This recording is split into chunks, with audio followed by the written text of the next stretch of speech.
And I always wonder when I see this sort of phenomenon where people refuse to leave or they make those who are trying to help them endanger their lives, what Russel Honore would say. You remember the retired general, the Raging Cajun, as they called him, after Katrina, who was in charge of the relief efforts there after early botchings on both sides. The general joins us right now. Sir, very good to have you. Good morning, Neil. What do you make of those who decide to stick around, say, and refuse? Now, to be fair, what were sort of voluntary requests to leave, and of course, at this point, it might be too late for some of them to leave. But what do you make of that? What would you do? Well, first of all, God bless Texas. After Katrina, the people of Texas were most hospitable. They took most of our evacuees out of Katrina and out of New Orleans. They did a marvelous job, and our hearts go out to them this morning.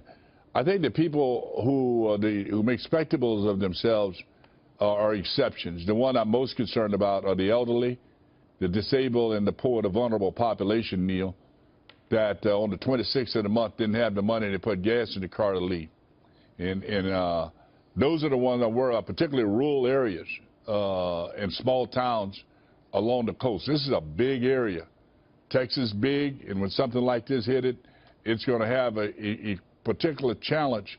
And as we looked at day one, if we call this D1, Harvey day one, the worst case scenario was the landfall. And now it's a category 1. But D2, Harvey day 2, going to be worse than today, Neil, because we're going to have more flooding. And the order of the command and leadership at the state level will be to go to those vulnerable areas that have not flooded yet, but will be flooded tomorrow in southern Houston, in those low-lying areas where you have vulnerable communities like nursing homes and hospitals that the models will show will be flooded tomorrow. Is how do they mobilize enough National Guard and get troops in there to get those people moved? We've got what we've got today. We know more today than we did yesterday. But the art of leadership, again, is going to be how we go after those vulnerable populations that if we don't move them today, they're going to be underwater tomorrow and not just surrounded by water. So our first responders, the team work seem to be working smooth between the state and federal government. Now the big challenge is the weather and the flooding that is going to happen based on the prediction. And the winds, Neil, will prevent the helicopters from going up. We're going to lose one of our most vulnerable assets, which is to do helicopter search and rescue, right. And that may be going on for till day 3, Neil. Yeah, one of the things I've learned in general, maybe from our last conversation, is that many of the deaths tragically occur well after, days after the hurricane itself flooding and that sort of thing. To that end, I mean, you had to address the rivalries and bickering between parties and jurisdiction issues and who had control, mayor, governor, administration officials. Right. We've learned a lot from the Katrina experience, a lot of that you address. But the president, for example, is tweeting from Camp David, where he's closely monitoring all this, General, saying that we are looking at a thorough federal response. We are leaving nothing to chance, quoting the president, and that city, state, and federal governors are working great together. So everyone seems to be, for the time being, on the same page. How do you police that about making sure they're in charge? What the problem is, Neil, is they don't know what they don't know at this time, because the power outages for 300,000 people and the isolated people that are surrounded by water now along the Gulf Coast and they don't have the assessments.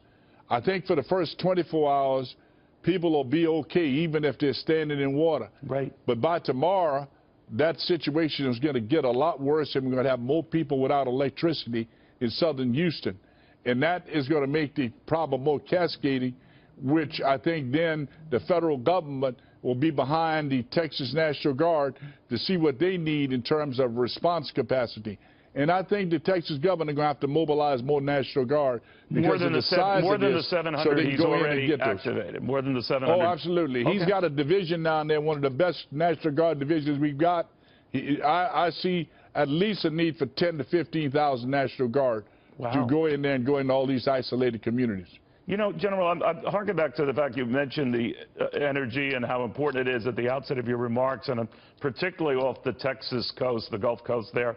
And I'm reminded of remarks you said, I think a few weeks ago, I hope I'm quoting you correctly, where you said, our democracy has been hijacked of referring to these interests, that they ride and they go to the petroleum club and they strut there with their SUVs and they act like they are saving the world, but they are doing is saving their family trust fund. Are you saying that there's a disproportionate amount of interest on the economic side and not on the folks who really need the help?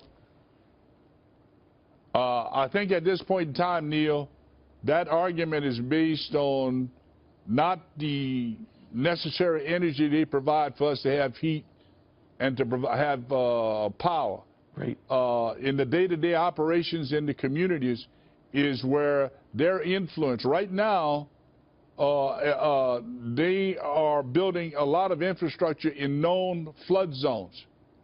We will see what happens after this storm, where the industry can reassess itself in building inside of wetlands and building inside of flood zones. Okay. And the impact it has, because we have to have that energy. There's no doubt about it. Understood. But they have over-influence in local governments and in decisions that are made in terms of control of what's happening in those local governments. Okay, that General. is the theme. That was the and gist the of the remark. context. I thought as much. Thank you, sir. Yes, sir.